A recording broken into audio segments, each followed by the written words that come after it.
ಇಂದು ಸಂಜೆ 30/4/2025 ಟಾಪ್ 5 ಹೊಸ ಹೆಡ್ಲೈನ್ಸ್.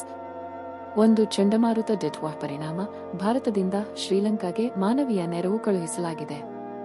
2. ಖಾದಿ ಮತ್ತು ಗ್ರಾಮೋದ್ಯೋಗ ಮೌಲ್ಯ 2 ಲಕ್ಷ ಕೋಟಿ ರೂ. ದಾಟಿದೆ ಎಂದು ಕೆವಿಐ ಘೋಷಣೆ.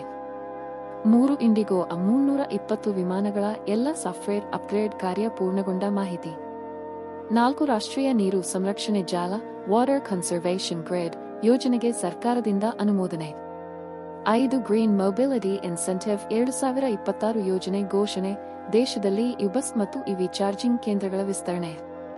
ಇಂತಹ ದಿನದ ಸುದ್ದಿಗಳನ್ನು ತಿಳಿದುಕೊಳ್ಳಲು ಚಾನೆಲ್ಗೆ ಸಬ್ಸ್ಕ್ರೈಬ್ ಮಾಡಿ.